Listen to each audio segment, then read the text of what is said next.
저희가 웨스트민스터 소요리 문답을 함께 보고 있습니다. 오늘은 그 질문 7번째와 9번째입니다. 7번째는 하나님의 작정이란 무엇입니까? 라는 질문인데요. 그거에 대한 답은 하나님의 작정이란 그가 뜻하신 바를 쫓아 정하신 그의 영원한 목적이며 이로써 하나님은 자기의 영광을 위하여 장차 일어날 어떠한 일이든지 미리 놓으셨다, 이런 뜻입니다. 하나님의 작정은 그분의 마음입니다. 그런데 이 하나님의 작정은요, 변화되거나 바뀌는 것이 절대로 아닙니다. 하나님께서 한번 작정하셨다라는 것은 그 마음을 먹으심과 동시에 하나님의 모든 그 작정하심과 동시에 이 하나님의 창조 세계에서 그 작정이 결말로 결실로 맺혀지게 되어 있습니다. 이것이 어떤 의미냐면 하나님께서 작정, 마음을 먹으시고 그 마음 먹으신 것을 변함없이 꾸준히 이루어 나가는 그것인데요. 이 이루어 나간다라는 것은 한 번 이루어 놓고 그냥 이것이 아니고요. 한 번 이루신 것을 현재에도 미래에도 계속해서 이루어 나가신다라는 의미입니다. 즉 하나님의 작정을 우리가 꼭 기억해야 하는 것은 하나님이 결심하셨다라는 뜻은 지금 내가 일회성으로 한 번 이런 의미가 아니고요. 계속 그 결심을 이루시고 성취하신다, 이런 뜻입니다. 그것을 우리가 제일 잘 알 수 있는 것이 창세기 1장 1절의 말씀입니다. 왜 그러냐면 태초에 하나님이 천지를 창조하시니라 라는 이 말씀을 우리는 과거에 시간이 없던 그 시간에 하나님이 천지를 창조하신 한 번의 사건으로 봅니다. 그런데 요 태초에 하나님이 천지를 창조하시니라 라는 말씀은 하나님의 작정이세요. 내가 천지 모든 피조 세계를 만들어야 되겠다라고 작정하신 거예요. 이 작정은 출발이 있습니다. 출발이 있기 때문에 우리는 그 출발을 시간이라고 말합니다. 즉 시간이라는 속에 이 하나님의 작정을 딱 집어넣고 그때부터는 눈에 보이는 창조가 일어났기 때문에 그것을 가늠하고 그것을 알고 있죠. 우리가 창조가 있었다는 것을 믿는 것이죠. 그런데 우리는 어떻게 믿냐면 그 창조는 과거에 한번 크게 있었던 것으로만 생각합니다. 그러나 그렇지 않다는 거예요. 하나님의 작정은 연속성이 있습니다. 그래서 이 말을 정확히 해석하면 태초부터 하나님들이 천지를 계속 창조하고 계시느니라, 이런 뜻이에요. 이것을 원어로 보면 태초부터라는 건 시간의 출발, 막 기류들이 모이다가 출발합니다 라고 해서 그 출발, 태초부터 하나님들이라는 건 복수가 절대로 아니고요. 복수로 쓴 것이 아닙니다. 그것이 아니고 하나님의 권능을 나타낼 때 복수로 써요. 신들이라고 표현합니다. 그래서 여기서 히브리어로도 하나님을 여호와를 복수로 썼어요. 그래서 어떤 분은 여기서 이 복수가 성부, 성자, 성령을 나타내는 것이다 라고 생각할 수 있는데 그렇지 않습니다. 성부, 성자, 성령을 나타낼 때 쓰는 단어와 창세기 1장 1절에 기록되어진 하나님의 복수를 쓴 것은 다른 뜻이에요. 이 창세기 1장 1절에서 나오는 하나님, 이것은 큰 힘을 강조할 때 복수로 씁니다. 그래서 하나님 이렇게 안 하고요. 어떠한 큰 역사를 이루어 가실 때는 그 하나님의 권능과 힘을 보여주고 단어에 나타내주기 위해서 복수로 써요. 우리가 이걸 착각하시면 안 돼요. 그래서 이 말을 보면 시간이 출발되었을 때 권능의 하나님이 천지를 창조하고 계신다라는 것인데 창조가 계속 일어난다는 거예요. 그러면 하나님의 작정인 창조가 계속 일어난다. 이게 어떤 의미입니까? 천지라는 것은 모든 것을 포함하는 겁니다. 하나님 외에 하나님이 창조한 모든 것들이 천지인데 이 천지를 능력의 하나님이 계속 창조하신다, 창조하신다, 창조하신다 이런 뜻이에요. 그러면 무엇을 계속 창조하실까요?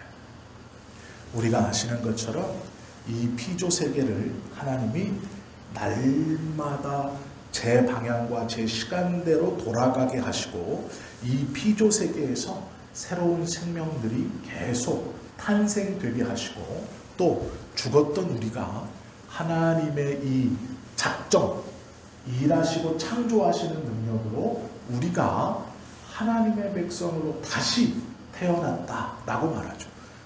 하나님의 창조는 과거에 끝난 것이 아니고 이 창세기 1장 1절에서의 창조는 계속 이루어진다는 뜻입니다. 피조 세계의 모든 것이 계속 창조하신다. 그래서 우리의 구원도 날마다 새롭게 이루시는 거예요. 우리의 구원을 과거의 어떤 시간에 딱 이루어서 내는 내 것이다 한번 부르고 끝나는 것이 아니라 매일매일 우리의 구원을 이루시는 거예요. 그래서 우리가 날마다 새롭게 태어난 생명, 새롭게 태어난 구원의 기쁨 속에 기뻐하고 감격할 수 있는 거예요. 우리의 환경과 여건이 우리를 확 옥죄고 우리의 삶을 어둡게 내가 그것을 상상하고 짐작한다 하여도 능력의 하나님, 그 하나님이 매일 창조하신다는 뜻이에요. 우리의 구원도 날마다 새롭게, 우리의 삶의 걸음도 매일매일 새롭게.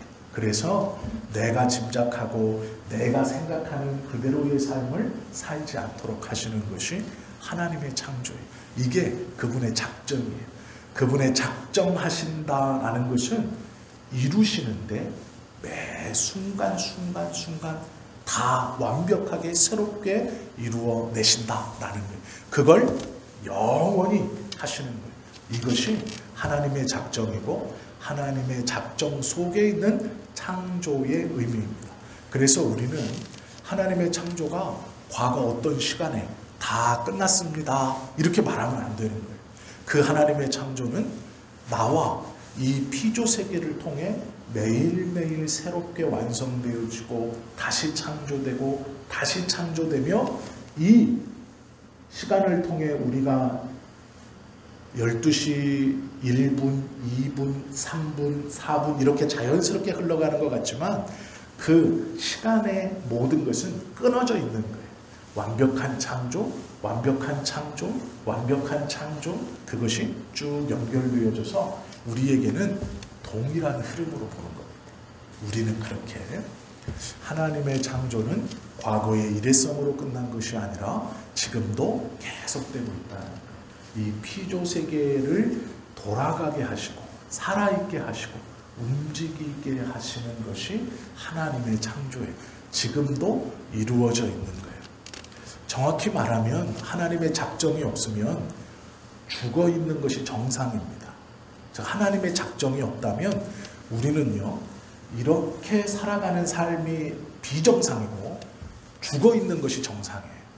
하나님의 날마다 새롭게 하시는 창조가 없다면 우리는 죽는 것이 자연스러운 거예요.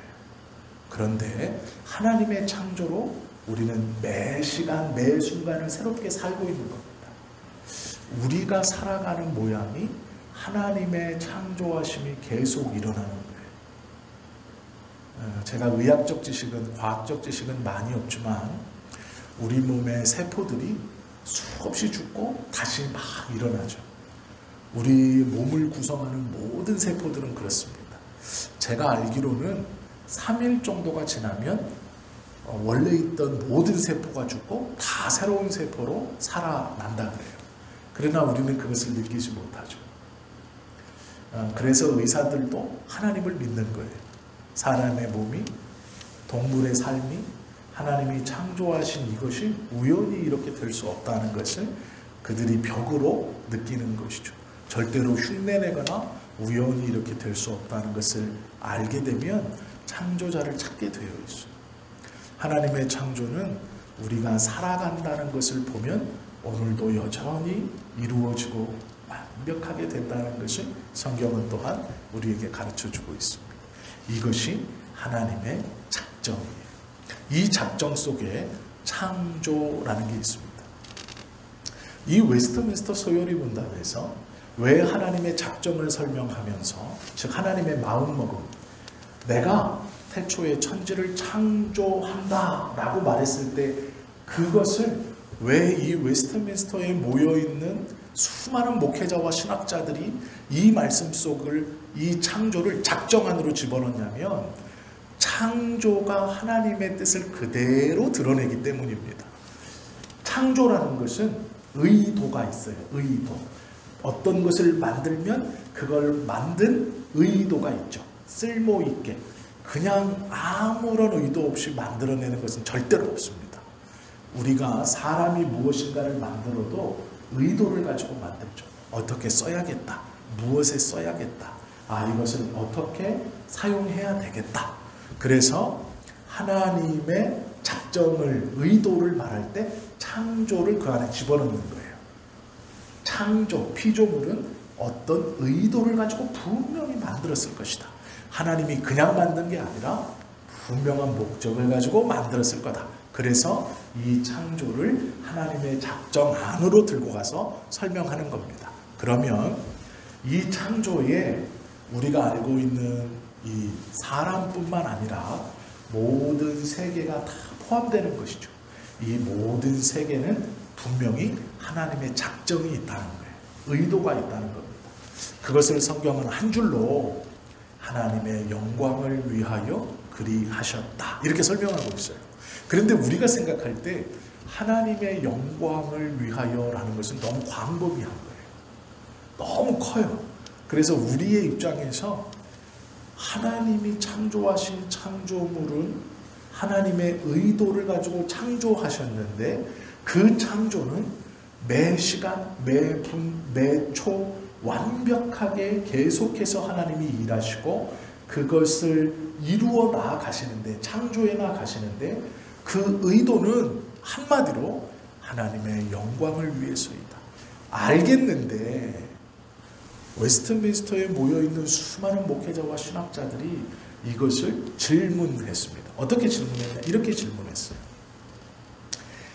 하나님의 창조의 업적은 무엇입니까? 그러면 하나님의 작정은 알겠어요.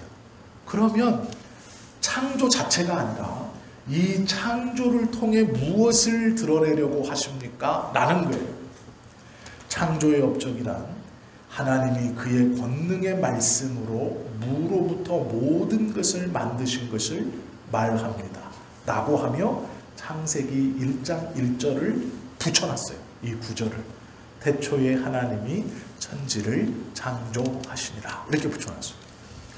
하나님께서 작정을 가지고 이 피조 세계를 만드신 구체적인 업적이 있어요. 그것이 무엇이냐면 업적, 사람들이 기념하여 칭송할 만한 것, 이게 업적이거든요. 사람들이 기념하여 칭송할 만한 것. 여기서 우리는 두 가지를 깊이 고민해 봐야 돼요. 성경은 하나님의 창조의 의도를 하나님의 영광을 위하여 하나님이 스스로 만드셨어요.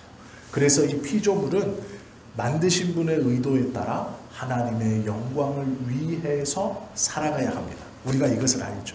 그런데 이 웨스트민스터에 모여있는 수많은 목회자들이 기도하면서 하나님의 작정을 설명할 때 그 안에 창조를 집어넣어 놓고 이 창조에서 하나님의 영광을 위해서 모든 피조물을 만드셨습니다. 이렇게 설명하지 않고 업적이 무엇입니까? 사람들이 기념하여 칭송할 만한 일이 무엇입니까? 이렇게 질문해 놓고 무에서 모든 것을 말씀으로 만드셨습니다. 이렇게 답하고 있어요. 잘 이 말을 잘 기억하셔야 됩니다. 왜 그러냐면 하나님이 세상을 창조하실 때 그 창조하신 이유는 하나님의 영광을 위해서 창조하셨습니다. 이게 성경의 가르침이에요. 그러면 이 하나님의 영광을 위해서 창조하셨습니다. 누가 하나님의 백성들만 받아들이는 거예요. 이 하나님의 영광을 위해서 온 세상을 창조하셨습니다 라는 것을 불신자들이 받아들이지 못해요. 이 세상을 하나님이 만들었다는 것도 허무맹랑한데 이 세상을 하나님의 영광을 위해서 만들었다고? 그래서 이 세상이 하나님의 영광을 위해서 살아가야 한다고? 하나님의 영광을 위해서 가야 한다고? 안 받아들이는 것이죠. 못 받아들이는 거예요. 그러면 성경에서 말씀하시는 세상을 하나님의 의도대로 만들었다. 그 의도는 하나님의 영광을 위해서다라는 건 누구에게 주시는 거예요? 우리에게 주시는 거예요. 믿는 사람들에게. 그래서 우리는 너무도 당연하게 하나님 맞습니다. 세상의 모든 것, 나를 포함한 세상의 모든 것이 하나님의 영광을 위해서 하나님이 의도를 가지고 만드셨습니다. 그렇게 인정하고 우리의 삶은 하나님의 영광을 위해서 살아가는 것이 너무도 당연하죠. 그게 하나님의 작정이에요. 그런데 놀랍게도 웨스트민스터 소요리 문답에서 이 7번째와 9번째 질문은 창조의 업적이 무엇입니까? 이렇게 물어요. 기념하여 칭송할 만한 것, 이건 누구에게 얘기한 걸까요? 구원받은 자나 구원받지 못한 자나 모두에게 얘기하는 거예요. 이게 무슨 말이냐면 너희 중 누구도 말씀으로 무에서 아무것도 없는 것에서 모든 것을 만들어낼 수 있는 업적을 가진 자가 있느냐 이렇게 묻는 거예요. 그 업적을 행할 수 있는 자가 있느냐라고 묻는 거예요. 이 질문이 이해가 되셨죠? 하나님의 영광을 위해서 이 세상이 창조되었습니다 라는 것은 믿는 자들에게 주시는 거예요. 그래서 우리는 그 영광을 위해 살아야 돼요. 그러면 그걸로 끝이냐? 아니에요. 하나님의 창조 세계에는 믿는 자와 믿지 않는 자가 살아갑니다. 믿는 자와 믿지 않는 자 모두가 하나님의 일반 은총 속에 살아가요. 이 주인이 하나님의 것이죠. 그러면 하나님이 주인인 이곳에서 믿는 자들은 주인의 의도대로 하나님의 영광을 위해 살아가야 하는 것이 맞다는 거예요. 믿지 않는 사람들은요, 이 세상의 주인을 인정하지 않죠. 그의 뜻을 인정하지 않죠. 그들에게 묻는 거예요. 업적이 있느냐? 라고 묻는 거예요. 너희들이 생각하는 그것, 너희들이 만들어내고 너희들이 창조한다고 말하는 그것은 어떻게 만드느냐라는 거예요. 재료를 가지고 만드는 거죠. 재료가 있어야 무엇을 만들어낼 수 있어요. 농기구를 하나 만들려도, 가위를 하나 만들려도 쇠가 있어야 되죠. 그래야 가위를 만들죠. 무엇을 하나 만들어내려도 뭔가 하나 있어야 돼요. 옷과 옷을 기울래도 실하고 바늘이 있어야 됩니다. 아무것도 없이는 아무것도 할 수 없어요. 그게 이 세상에서 하나님이 주인됨을 알지 못하고 하나님의 뜻대로 살지 못하는 사람들이 갖는 생각이에요. 우리도 만들 수 있지. 우리도 창조할 수 있지. 우리도 충분히 좋은 세상을 만들 수 있지. 나도 충분히 선한 일을 하며 살 수 있지. 나도 하나님은 믿지 않지만, 인정하지 않지만 내 마음의 법에 따라 착하게, 합하게 살 수 있지. 나도 그렇게 남에게 피해를 끼치지 않고 내 삶을 부지런히 살 수 있지라고 생각하는 그들에게 물으시는 거예요. 너희가 만들 수 있느냐? 너희가 창조할 수 있느냐? 너희가 무엇인가를 만들어 사용할 수 있느냐? 너희는 재료가 있어야 하지 않느냐? 나의 업적은 아무것도 없는 곳에서 오로지 말씀으로 무에서 이 모든 것을 만들었다라는 거예요. 이게 창조의 업적이에요. 창조의 이유는 하나님의 영광을 위해서 만드신 것이 이유이고, 창조의 업적은 기념하여 칭송할 만한 일은 세상에 어떤 누구도 하지 못하는, 세상에 어떤 신들이라고 이름 붙여진 그 모든 우상들이 할 수 없는, 아무것도 없는 무에서 말씀만으로 모든 것을 만드신 것이 업적이에요. 이것이 하나님의 작정이고 그분의 탁월함이신 거예요. 이것을 설명하는 겁니다. 어렵게 생각하시면 한없이 어렵지만 절대로 어렵지 않습니다. 하나님께서 이 땅을 창조하신 것은 그분이 하나님 되심을 보여주시려고 하시는 거예요. 그래서 하나님은 무엇을 가지고 만드신 것이 아니라 누구도 흉내내고 누구도 감히 생각할 수 없었던 아무것도 없는 곳에서 말씀으로 이 모든 것들을 만드신 거예요. 그것이 업적이에요. 어떤 누구도 부인할 수 없는 업적, 어떤 누구도 흉내낼 수 없는 업적, 어떤 신들이라고 지칭하는 그 누구도 따라할 수 없는 것, 아무것도 없는 것에서 모든 것을 만드신 거예요. 그것이 하나님이 하나님 되심을 이 땅 가운데 증거하는 거예요. 그래서 이것을 업적이라고 말해요. 하나님의 창조의 업적이 무엇이냐? 아무것도 없는 곳에서 무에서 말씀으로 이 모든 것을 만드신 것입니다.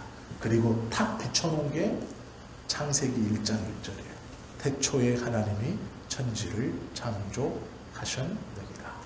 하시니라 라는 말이죠. 이 말이 그래서 중요하죠. 우리는 이 두 가지를 다 인정하고 사는 거예요. 아, 하나님의 하나님 되심, 무에서 말씀으로만 모든 것을 만들어내신 그 탁월하심, 하나님이 하나님 되심, 그리고 그 하나님이 이렇게 만들어 놓으신 이 세상에서 하나님의 영광을 위해서 살아가는 것이 우리의 당연한 삶의 목적이고 우리의 당연한 삶의 방향이 되어야 하는 것이죠. 왜 그러냐? 세상을 하나님은 하나님의 영광을 위해서 창조하셨기 때문이에요. 우리는 이 세상에 살면서 나의 아버지이시며 나의 주인의 뜻에 맞게 살아가면 되는 거예요. 다르게 살아가는 게 아니고.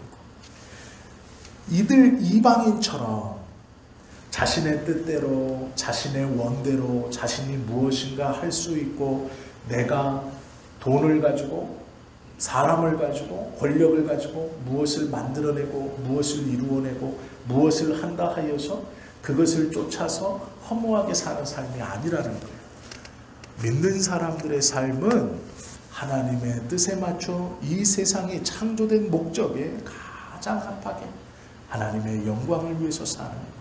그래서 우리는 세상의 것을 가지고 하나님을 만들어내거나 찬송하거나 세상의 것을 움켜줬을 때 그 사람들이 갖는 만족감을 느끼는 사람들이 아니에요. 그것과는 상관없이 하나님의 뜻에 맞추어 사는 그것으로 기뻐하는 거예요. 왜요? 아버지의 뜻에 맞추어 살 수 있는 자격이 있고 내가 그렇게 살아가기 때문이죠. 그렇기 때문에 환경과 여건을 통해서 내가 만족하고 기뻐하고 감사하는 삶이 아니라 그건 세상의 사람들이에요.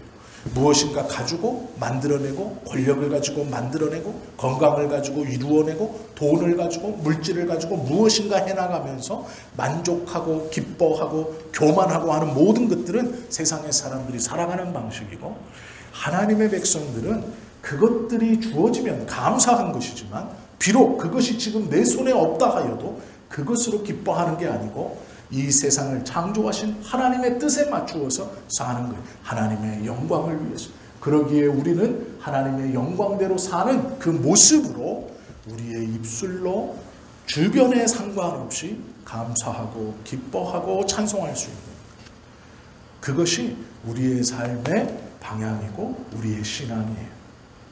왜요? 하나님의 나라의 삶이 그러하기 때문에. 하나님의 나라의 삶이 그러하기 때문에 이 땅에서 우리가 살아가야 하는 신앙의 수준의 단계는 그 단계, 하나님의 영광을 위해 살아가야 하므로 우리는 우리의 쥐고 있는 것이나 내가 갖고 있는 것을 통해 무엇인가를 이루고 감사하는 삶이 아니라 그 뜻대로 살아가는 것으로 기뻐하고 감사하고 즐거워하고 찬송할 수 있다는 거예요. 그래서 하나님의 사람은 무엇이 채워졌을 때만 아니라 아무것도 없을 때도 찬송하고 기뻐할 수 있는 거예요. 하나님께서 아무것도 없는 곳에서 모든 것을 말씀으로 만드셨던 그 하나님은 그렇게 하신 이유는 하나님의 영광을 위해서 하신 거예요. 우리도 그렇게 창조되었고 그렇게 만들어졌어요.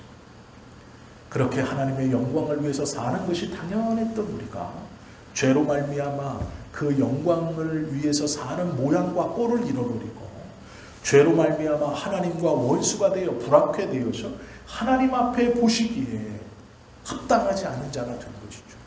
그리고 우리는 우리 스스로 하나님을 거절하고 하나님에게서 도망쳐 나와 죄와 손잡고 그 죄가 하나님인 것처럼 그 죄가 나의 모든 것인 것처럼 그렇게 세상의 사람들과 구별됨 없이 똑같이 살아가는 거예요. 설사 하나님의 부르심을 받았다 하는 사람들도 그들의 입술에서의 기쁨과 그들의 입술에서 감사와 그들의 입술에서의 찬송이 물질을 가지고 아니면 건강을 가지고 높은 자리에 올라서 내가 무엇인가를 갖고 있다는 것에서 그것들이 출발한다면 세상의 사람과 똑같은 사람, 그가 비록 하나님의 이름을 부르곤 있지만 똑같은 사람, 구별이 없는 글, 그가 비록 교회 안에 들어와 예배하고 기도하고 있지만 그것으로 인해서 기뻐하고 있다면 하나님이 나에게 무엇인가 많이 주셨을 영광의 하나님을 노래하고 내가 하나님의 이름을 붙들고 있을 때 세상에서 크게 되고 내 만족에 올라가고 있을 때 기뻐하고 감사하고 다른 이에게 그리스도의 복음을 전한다면 세상 사람과 똑같은 거예요. 하나님이 원하시는 믿음의 모습은 그것이 아닙니다. 믿음의 사람의 신앙도 고백도 그것이 아닙니다. 우리는 하나님의 영광을 위해서 하나님의 뜻에 맞게 창조된 이 세상 가운데 살아가는 사람들이에요. 세상은 하나님의 뜻을 거스르기 위해서 우리의 눈을 바꾸고 우리의 귀를 바꾸고 우리의 마음을 바꾸려고 해요. 아니다, 아니다 라고 자꾸 얘기해요. 너는 망할 거다 자꾸 속상해요. 너는 큰일 난다라고 자꾸 속상해요. 망해보시지면 안 되지만 별 큰일 안 나옵니다. 그건 내 마음에 쌓여있는 두려움입니다. 어떡하지? 그렇게 크게 두렵지 않으셔도 오늘 우리가 나누었던 하나님의 말씀들을 기억하시고요. 함께 그 하나님의 은혜 가운데서 담대한 믿음으로 살아가시면 좋을 것 같습니다. 기도 드립니다.